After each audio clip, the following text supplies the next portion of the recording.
Pembahasan TO5 UTBK, subtes pengetahuan kuantitatif. Soal nomor 1. Banyaknya bilangan ribuan ganjil yang kurang dari 6.000 dan dapat dibentuk dari angka 2, 3, 4, 5, 6, 7, dan 9. Dengan tidak ada angka yang sama adalah, sekarang kita lihat di sini, ribuan ganjil. Berarti ganjil genapnya ditentukan dari digit satuan, dan karena dia bilangan ribuan berarti terdiri dari 4 slot. Pembahasannya sebagai berikut. Ini angka ribuan, ratusan, puluhan, dan satuan. Ketika ribuannya harus kurang dari 6.000, berarti angka ribuannya harus angka 2, 3, 4, 5, sampai 5 berarti ya. Dan harus ganjil. Berarti digit satuannya harus ganjil. Di sini angka pertama misalnya 2 dan 4. Ada sebanyak 2. Berarti kalau begitu angka satuannya bisa siapa aja? Bisa 3, 5, 7, dan 9, sebanyak 4.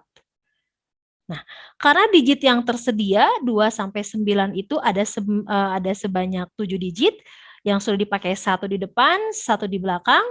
Karena tidak boleh ada angka yang sama, jadi kita kurangi 2 angka sudah disimpan di depan dan belakang. Digit ratusan berarti tinggal 5, kemungkinan digit puluhannya 4. Jadi totalnya adalah 2 kali 5 kali 4 kali 4, 160. Oke, itu kemungkinan ke-1. Kemungkinan kedua, ketika angka yang depan atau ribuannya itu tadi kan bisa 2 sampai 5. Tadi 2 sampai 4 sudah. Sekarang kalau depannya ganjil 3 sampai 5. 3 sama 5. Berarti kan ada 2 kemungkinan di sini. Itu berefek ke angka satuan yang harus ganjil. Angka satuan tadi kan 3 sampai 3, 5, 7, 9 ada 4. Dikurangi salah satu di antara 3 dan 5 sudah disimpan di depan 1. Berarti berkurang. Dari sini 3.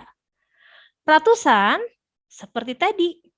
Sesuai mereka ada tersedianya 9, 2 sampai 9 ada 7 digit. 1 sudah disimpan di depan, 1 sudah disimpan di belakang. Berarti tinggal 5, puluhannya tinggal 4 kemungkinan.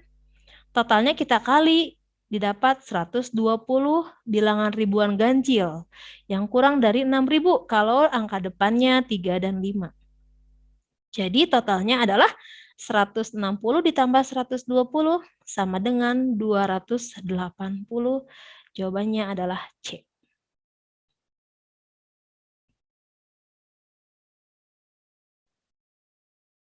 Soal nomor 2. Jika X lebih besar daripada Y, lebih besar daripada Z, manakah pernyataan yang pasti benar? Pembahasannya sebagai berikut. Pertama, disebutkan di soal bahwa X lebih besar daripada Y. Dengan kata lain, nanti kita peroleh X min Y itu pasti lebih besar dari 0. Y-nya berpindah ke sebelah kiri jadi negatif, lebih besar dari 0. Tandanya sesuai. Oh, berarti X min Y itu harus lebih besar pada 0. Ini bertentangan dengan pilihan A. Berarti A tidak benar. Poin B, 2X min Y sama dengan Z. Pernyataan ini bisa bernilai benar atau salah. Karena tergantung berapakah nilai X, Y, Z-nya. Ingat, yang kita cari adalah sesuatu yang pasti benar. Berarti yang B belum tentu ya. Oke. Kita cek yang poin C. X lebih besar daripada Y, lebih besar daripada Z berdasarkan soal.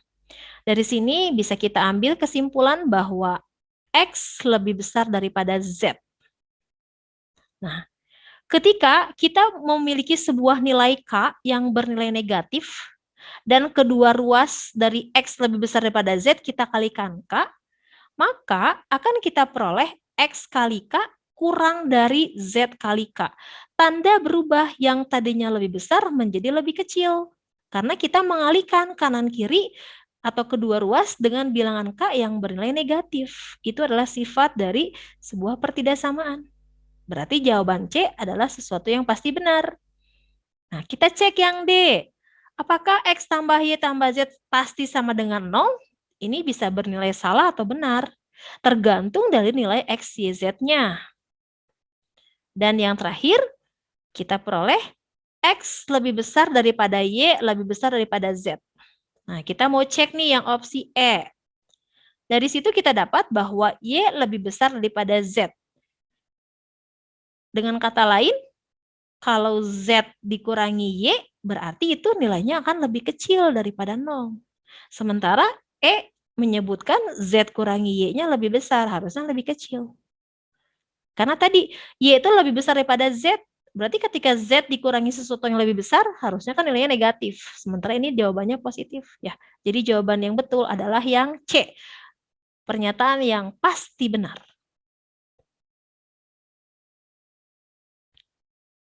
Kita lanjutkan ke soal nomor 3.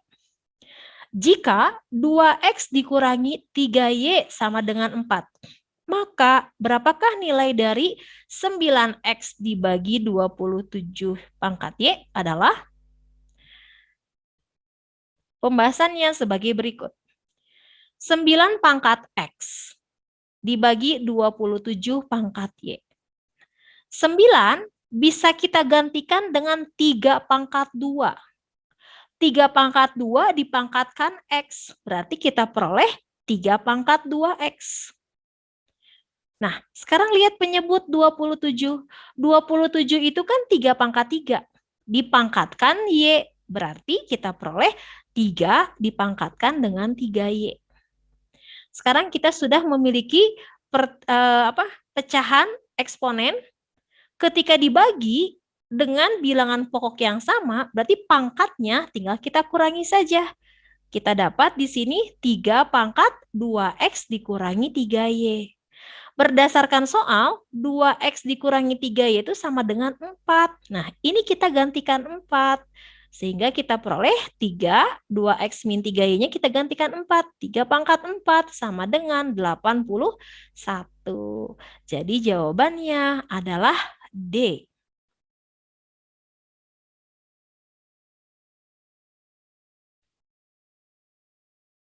Soal nomor 4. Jika matriks A dengan isinya seperti ini tidak memiliki inverse, maka nilai X yang memenuhi adalah, pembahasannya sebagai berikut. Disebutkan, katanya matriks tidak memiliki inverse atau nama lainnya adalah matriks singular. Ketika sebuah matriks dengan ordo n kali n tentunya dia tidak memiliki inverse. Dengan kata lain, nilai determinannya pasti sama dengan 0. Nah, berarti karena si A itu tidak memiliki inverse, berarti determinan A itu sama dengan 0.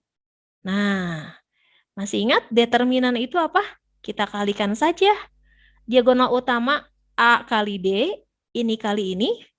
Berarti 2 plus X dikalikan min 3 dikurangi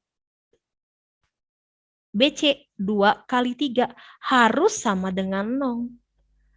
Dengan menggunakan operasi aljabar, akhirnya kita mendapatkan nilai X sama dengan negatif 4. Jadi jawabannya adalah A.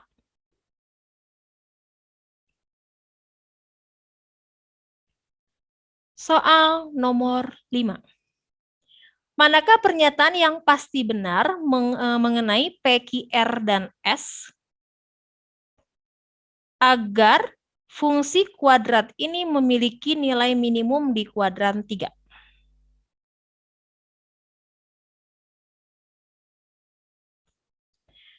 Pembahasannya sebagai berikut. Nah, tadi dibilang bahwa dia harus memiliki nilai minimum, berarti dia harus memiliki nilai terendah di kuadran 3. Ini adalah kuadran 3. Oke, dan kurva harus terbuka ke atas. Akibat dari dia harus memiliki nilai minimum. Nah, kita lihat di sini, karena dia terbuka ke atas, berarti koefisien dari X kuadrat di sini P, yang biasanya kita simbolnya A, harus bernilai positif. Berarti dia bertentangan dengan pilihan A. Jadi A itu salah. Kemudian, puncak ada di kiri sumbu Y. Ini puncak, namanya puncak minimum ada di kiri sumbu Y. Berarti PQ atau biasanya kita pakainya A kali B itu bernilai positif. Sementara poin B PQ-nya bernilai negatif. Lalu, poin C berbicara tentang R. Di sini R berfungsi sebagai konstanta. Nah, hubungannya dengan grafik si R atau konstanta ini adalah ini bagaimana dia memotong sumbu Y. Ini si R. R-nya positif, tapi bisa jadi negatif kalau kurvanya agak sedikit turun ke bawah. Poin C, R kurang dari 0 itu bisa benar atau salah. Ingat, kita nyarinya yang pasti benar. Begitu. Lalu, sekarang kita lihat yang opsi D, Q kali R. Tadi kan R-nya sendiri itu bisa bernilai positif atau negatif. Berarti Q kali R-nya tidak bisa ditentukan. Positif atau negatifnya. Belum tentu benar atau juga belum tentu salah poin D. Dan yang terakhir, ketika sebuah fungsi kuadrat, dia memotong sumbu X di 2 titik. Itu pasti nilai diskriminannya X1, ini X2 sebagai titik potong, nilai diskriminannya itu pasti bernilai positif. D itu biasanya kan B kuadrat min 4AC, karena B-nya di sini adalah Q, A-nya adalah P, dan C-nya adalah R, berarti B kuadrat min 4AC setara dengan Q kuadrat min 4PR, harus lebih besar dari 0. Sehingga nomor 5 yang pasti benar adalah poin E. Q kuadrat min 4PR harus lebih besar dari 0.